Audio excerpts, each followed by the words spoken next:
This is Valley News Live at 10. Good evening, everyone. More than 100 people stood outside the Minnesota State Capitol today in freezing temperatures to show their support for the people of Ukraine. They held signs that read "Peace, not war," and "Stop Putin." The protest is one of many across the world, including in Russia today. Meanwhile, the U.S. and NATO have issued another round of sanctions on Russia. Economists say these trade sanctions will send the price of many things, especially gas, soaring even here. And that's on top of the already inflated prices people are already paying today. Valley News Team's Alex Larson asked local people today about how they're dealing with the potential of even higher prices. Nothing's going to go down. Russia is one of the top producers of gas and oil, and the invasion of Ukraine spiked global energy prices. It's hard enough already to go home, but yeah, it's definitely going to be a lot more challenging now to make it home. So I think we should have been proactive, so therefore we wouldn't have to get the over 500,000 barrels a day from Russia. At $100 a barrel, the average price at a gas station in the U.S. would be $5 a gallon, according to the Energy World founder Dan Dicker. If there's longer conflict, we could see it at $7 a gallon. I don't like that at all. I don't like the price they're at right now. I think $7 is way too much for gas. Electric cars, where does the electricity come from? Mostly coal. So, it all goes back to, the energy production. And food inflation has already been on the rise, but it could get worse the longer this lasts. Russia invaded Ukraine like they said they were going to, and it's going to affect a lot. I've got 2 young kids to feed, and price of gas, I don't have to drive that far from my job anymore. I changed jobs, but definitely going to increase the food bill. Last month, U.S. inflation hit the highest it has been in generations. Economists worry these higher prices could send inflation numbers into the double digits. As a college student, it's hard for me to be able to afford food and gas together. It's going to be very, very difficult. Myself, I'm on a fixed income, but I've done okay, so it's not a problem. But I feel sorry for, a young family. Like when my wife and I were raising a family, this would have been terrible. This could last months to even years. Budgeting is going to be something that I'll have to be better at, so I'm not excited for it. In Fargo, Alex Larson, Valley News Live. And along with food and gas prices, economists believe car parts, COVID-19 test kits, and types of plastic could all take a hit. Meanwhile, those here in the valley with close ties to Ukraine and Russia remain glued to their screens, watching from afar in horror. That never attacked anyone, and today someone decided to demolish it. Ukraine has every right to be their own nation, to make their own decisions about their future, and if that's taken away from them, how would Americans feel if that happened to them? Both of them say so far their family members in Ukraine are doing fine.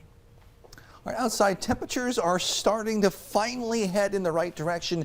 Chief Meteorologist Hutch Johnson joins us now with details. Hutch. Thanks, Justin. Good evening, everyone. As we close out our Thursday, we are getting mighty cold up north. We're really feeling it as we take a look at the Devil's Lake area. We have clear skies again, fairly light winds, and well, with the fresh snow on the ground and the cold air mass in place, it's going to be mighty chilly. Look at air temperatures right now, 15 to 20 below as we look from Bemidji to the international border, where Hallock and Baudette both at 18 below zero. We're still at zero down to the south. Light winds at 5 to 10 miles per hour, but still some very brutal wind chills, particularly Grand Forks to Langdon, 20 to 35 below zero. Wind chill advisory. We will see some spots getting into the 40s below once again for the second straight night, mainly up to the north. No advisory in portions of Lakes Country. Clouds exiting, snow showers exiting the Twin Cities area, heading into central and southern parts of Wisconsin tonight. Here's a look at your planning forecast. Overnight, we'll see teens below here in the FM area. Temperatures will be closer to 20 below in Grand Forks. Wind chills, brutal again for your Friday morning, but we do have a warming trend that ensues immediately on Friday morning. I'll have details on that. We'll talk about your next chance of flaky weather as well here in just a few minutes. All right, thanks, Hutch. Today, the National Weather Service released its projections about the upcoming spring flood season, and some of the models have city engineers now preparing for the potential of flooding. Valley News Team's Aaron Walling spoke with an engineer about what they expect to see and how they're preparing. As more and more snow falls in the Red River Valley, the threat of flooding increases.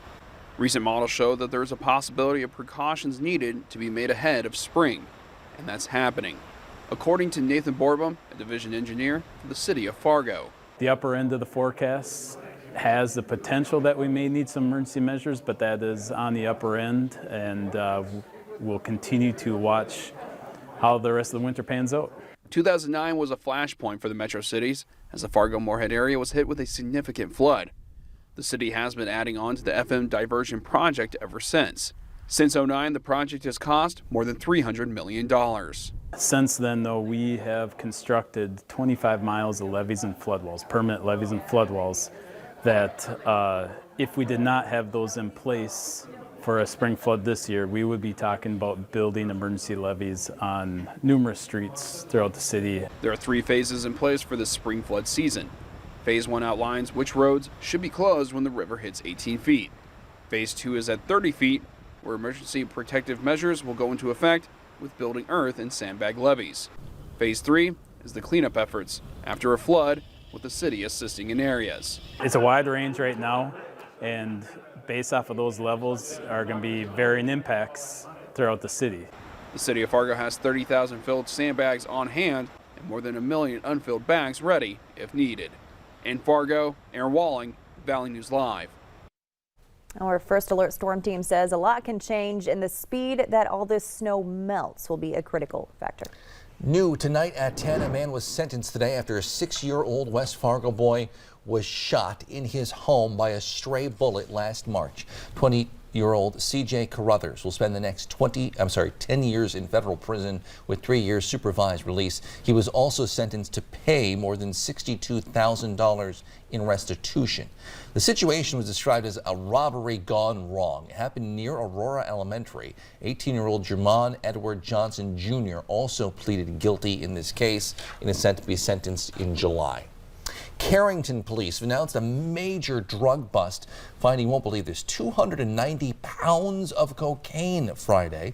The person with the cocaine was arrested.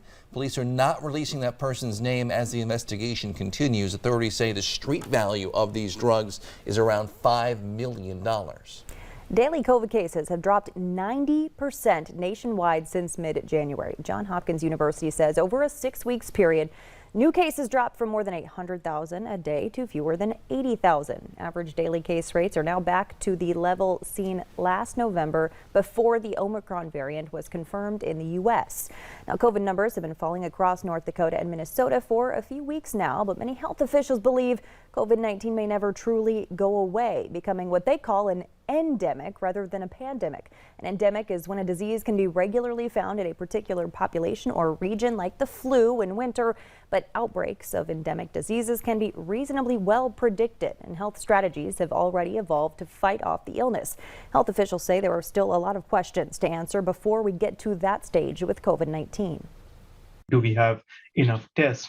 Do we have short enough turnaround time to act on the test? Do we have the medications to treat early? Do we have enough ventilators, enough hospital beds? Do we have enough capacity to do monoclonal antibody infusions? Do we have enough ER capacity? Do we have enough staff? Health experts also say the emerging variants of COVID-19 could also play a role in taking longer to reach endemic status. Still ahead tonight, hear how a North Dakota woman says she was scammed out of more than $7,000 and how to prevent you from happening to you.